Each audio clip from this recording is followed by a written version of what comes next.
자, 이런 상상 한번 해볼까요? 어느 날 갑자기 미군이 다른 나라에 들어가서 그 나라 대통령을 체포했다. 이게 과연 합법일까요? 오늘 바로 이 엄청난 질문을 가지고 국제법이랑 한 나라의 법이 어떻게 꽝 하고 부딪히는지 한번 제대로 파헤쳐 보겠습니다. 이 문제의 핵심은요, 사실 어떤 단어를 쓰느냐에 달려 있어요. 체포냐 아니면 납치냐. 이게 그냥 말장난 같지만 전혀 그렇지 않습니다. 완전히 다른 이야기거든요. 자, 여기 보시면 딱 감이 오시죠? 납치라고 하면 이건 그냥 불법 행위, 법을 어겼다는 뜻이잖아요. 근데 체포는 달라요. 이건 법을 집행하는 거다. 합법적인 권한이 있다는 걸 의미하죠. 그러니까 미국 입장에서는 우리는 법을 집행한 거야, 체포한 거지 라고 말하는데 다른 나라들이 보기에는 이건 명백한 납치잖아. 이렇게 되는 겁니다. 자, 그럼 먼저 법적인 논쟁의 한쪽 편, 바로 국제법의 원칙부터 한번 살펴볼게요. 이건 말 그대로 전 세계 국가들이 우리 이러이러한 건 꼭 지키자고 약속한 규칙들이죠. 유엔 헌장 제2조 사항을 보면 내용이 아주 명확합니다. 어떤 나라도 다른 나라의 영토나 정치적 독립성을 힘으로 위협하거나 침해해서는 안 된다는 거예요. 이게 바로 국제관계의 가장 기본이 되는 대원칙입니다. 절대적인 거죠. 이 원칙의 밑바탕에는 주권이라는 개념이 깔려 있어요. 쉽게 말해서 내 집엔 나 말고 아무도 못 들어와, 이거랑 비슷한 거예요. 모든 국가는 자기 영토 안에서는 자기 마음대로 할 수 있는, 누구에게도 간섭받지 않을 배타적인 권리가 있다는 뜻이죠. 그러니까 한 나라 군대가 다른 나라 국경을 함부로 넘는다는 건 이 주권을 짓밟는 아주 심각한 문제가 되는 겁니다. 이게 얼마나 심각한 문제인지는 역사가 증명합니다. 2차 세계대전이 끝나고 열린 뉴른베르크 재판 다들 들어보셨죠?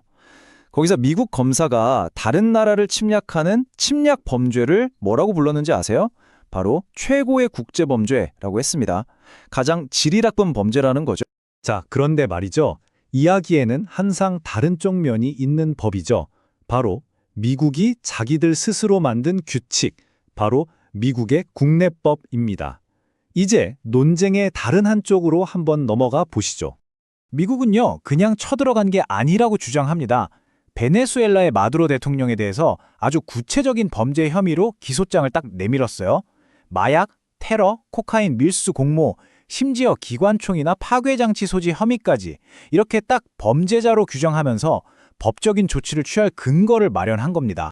그리고 미국이 이 문제를 얼마나 진지하게 생각하는지 이 숫자 하나로 딱 설명이 됩니다. 무려 5천만 달러, 우리 돈으로 환산하면 600억 원이 넘는 어마어마한 돈을 마두로 체포 정부에 현상금으로 내걸었습니다. 이건 뭐 그냥 장난이 아니라는 거죠.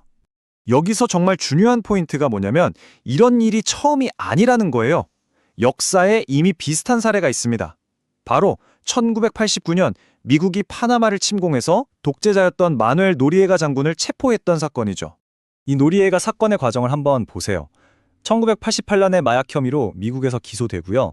바로 다음 해인 1989년에 미군이 파나마를 침공합니다. 결국 노리에가는 미군에 항복했고 미국 법정으로 끌려가서 재판받고 유죄 판결까지 받았어요. 이게 바로 다른 나라 지도자를 자기네 나라 법정에 세워버린 아주 명백한 선례가 된 겁니다. 자, 이제 이 이야기의 가장 핵심적인 갈등 지점에 도착했습니다. 바로 국제사회의 약속인 국제법과 한 나라의 주장인 미국 국내법이 정면으로 충돌하는 순간이죠. 여기 보시면 두 법이 어떻게 맞붙고 있는지 한눈에 보이죠. 한쪽에는 우리 영토는 신성하고 주권은 존중되어야 한다는 국제법이 버티고 있고요. 다른 한쪽에는 우리 법원이 명령했고 국경 밖이라도 법 집행은 가능하다고 주장하는 미국 국내법이 있는 겁니다. 정말 팽팽하죠. 아니, 그럼 미국은 대체 무슨 깡으로 이렇게 명백해 보이는 국제 규칙을 깨는 걸까요? 도대체 무슨 논리로 이걸 정당화하는 걸까요? 미국의 핵심 논리는 바로 자위권이라는 개념입니다. 근데 우리가 보통 생각하는 그런 자위권이 아니에요. 이걸 엄청나게 넓게 해석하는 거죠. 누가 총 쏘면 맞서 싸우는 것뿐만 아니라 우리 국가 안보에 조금이라도 위협이 될 것 같으면 먼저 가서 조치를 취할 수 있다. 이런 식의 확대된 자위권을 주장하는 겁니다. 예를 들어 마약과의 전쟁을 보세요. 미국은 불법 마약이 자기 나라로 들어오는 걸 국가 안보에 대한 심각한 위협으로 봅니다. 그래서 베네수엘라 같은 나라를 통해 들어오는 마약을 그냥 마약이 아니라 일종의 무기라고 규정하는 거예요. 심지어 펜타닐 같은 건 공식적으로 대량살상 무기로까지 분류했어요.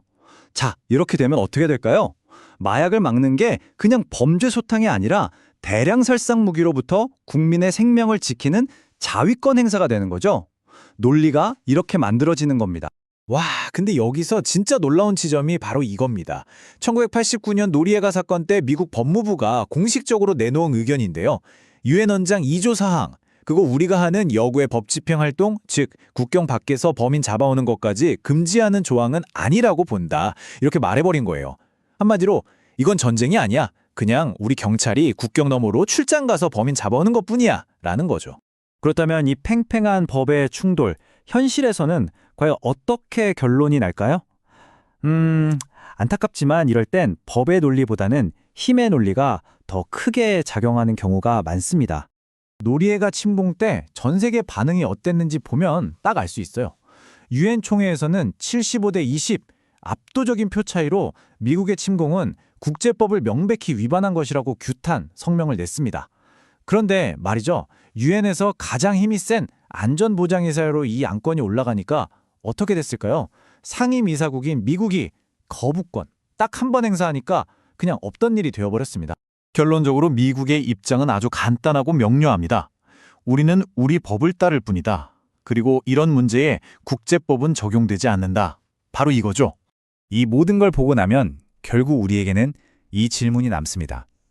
과연 한 나라의 법이 전 세계가 함께 지키자고 약속한 국제법보다 위에 있을 수 있는가?